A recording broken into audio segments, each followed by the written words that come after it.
Hello friends, आज हम लोग पढ़ेंगे मनी सप्लाई के बारे में। तो मनी सप्लाई का डिफिनेशन पहले हम लोग पढ़ लेते हैं।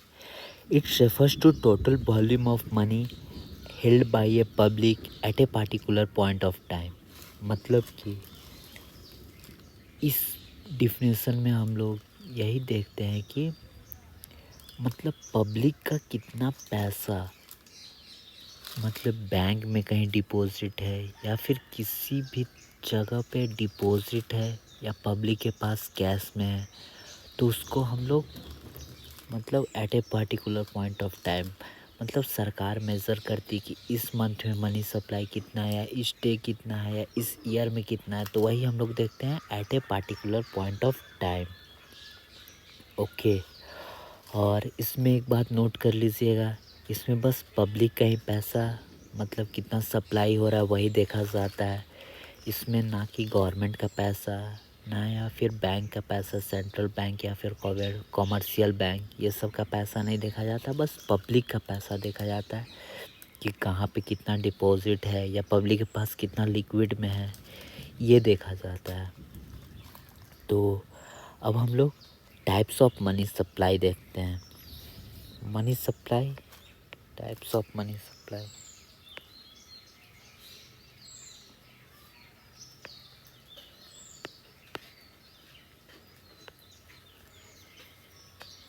ये है पहला point, M1 plus C plus TD plus OD। तो सी में क्या आता है, करेंसी, कैश या बैंक। मान लीजिए हम लोग पास लिक्विड फॉर्म या कैश फॉर्म में जो भी करेंसीज है उसको हम लोग सी में लाते हैं। अब बोलिएगा आप लोग कि करेंसी अगर पब्लिक के पास है, वो करेंसी दबा के रखी हुई है पब्लिक, तो कैसे पता चलेगा कि सरकार को कि करेंसी पब्लिक के पास है? तो सरकार जिस समय वो नोट की प्रिंटिंग करती है उसी समय वो काउंट कर लेती है कितना करेंसी है। अब डीडी जानते हैं, डीडी क्या होता है? डीडी होता है डिमांड डिपॉजिट। मीन्स हम लोग जितना भी डिपॉजिट करते हैं बैंक में, ना कि वो एफडी के थ्रू या आरडी के थ्रू, वो नहीं, बस डीडी। तो मान लीजिए कि हम लोग मतलब कि जब डिपॉजिट किए और उसको हम लोग को सब निकालना हो, वो पैसा वो तभी मिलता है या फिर जब किसी को ट्रांसफ़र करना हो तब वो ट्रांसफ़र हो जाए, तो इसको हम लोग कहेंगे डीडी, मतलब डिमांड डिपॉजिट। तो अब नेक्स्ट पॉइंट देखते हैं ओडी। ओडी क्या होता है? OD means other deposit. मान लीजिए आरबीआई में बहुत सारे बैंक इंस्टीट्यूशन, ये कॉमर्शियल बैंक नहीं होते, जैसे कोई इंटरनेशनल बैंक या नेशनल बैंक ही जो पूरे तरीके से कॉमर्शियल बैंक मतलब नहीं होते हैं। ये पूरे तरह से बैंक मतलब कि जैसे कि IMF, world bank, NABARD. NABARD जो कि आप लोग नाम सुने होंगे, ये रूरल बैंक को सपोर्ट करती है, मतलब फार्मर्स को लोन देने के लिए। या फिर एनबीएफसी। तो ये पूरे तरह से बैंक नहीं होते। तो इन बैंकों का पैसा अगर आरबीआई में जमा होता है तो इसको कहते हैं अदर डिपॉजिट। अब M2 में आते हैं। M2 में जान लिए, M1 में ये सारा पॉइंट है।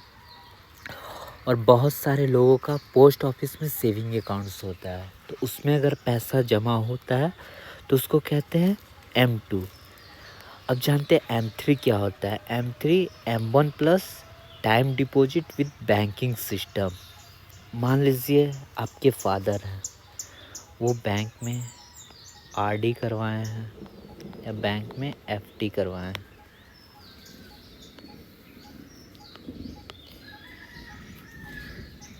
वो बैंक में आरडी करवाए हैं या एफडी करवाए हैं। जैसे आरडी मतलब होता है कि बैंक बोलती है कि आप 10 साल तक इतने इतने रुपए करके दो, और उसको इंटरेस्ट के साथ, मतलब 5 साल के बाद या 2 साल के बाद, 10 साल के बाद, जितना बैंक का टर्म्स एंड कंडीशन हो, और उसको इंटरेस्ट के साथ फिर वो पैसा देती है।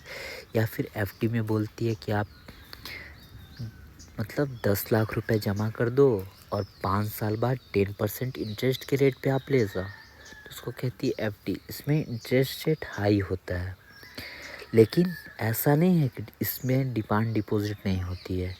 इसमें भी आपको पैसा मिलेगा, लेकिन बैंक का कुछ मतलब टर्म्स एंड कंडीशन रहता है।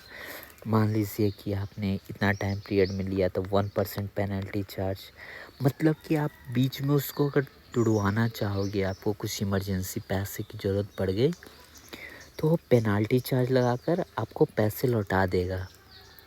ये हर बैंक का अलग अलग रूल होता है। अब जानते हैं M4 क्या होता है।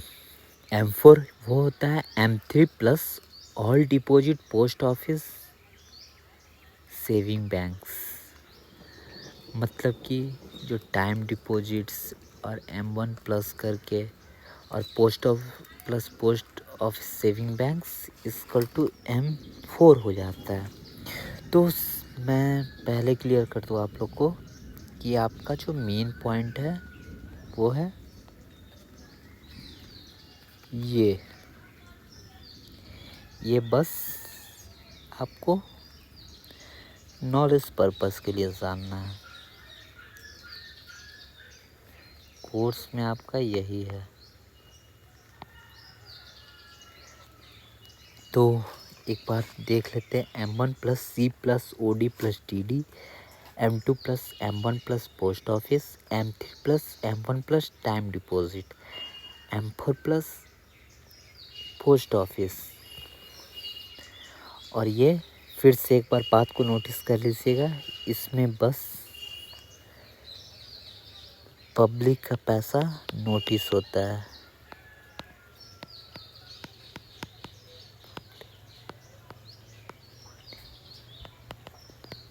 In any form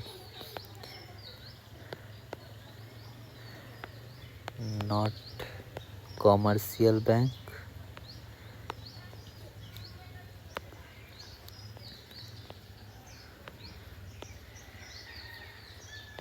not commercial bank, not central bank, not government money. अब मैं आशा करता हूँ कि आप लोग को इससे ज़्यादा समझने की ज़रूरत नहीं होगी, और आप लोग को और भी डाउट है तो मेरे इंस्टाग्राम आईडी सतीश किलर 80, इस पे आप कोई भी डाउट भेज सकते हैं। मैं इस पे विदिन 24 आवर्स आपको इकनॉमिक्स मतलब मैक्रो इकनॉमिक्स के कोई भी चैप्टर से कोई भी डाउट आप भेज सकते हैं। मैं आपको सॉल्व करके विदिन 24 आवर भेज दूंगा।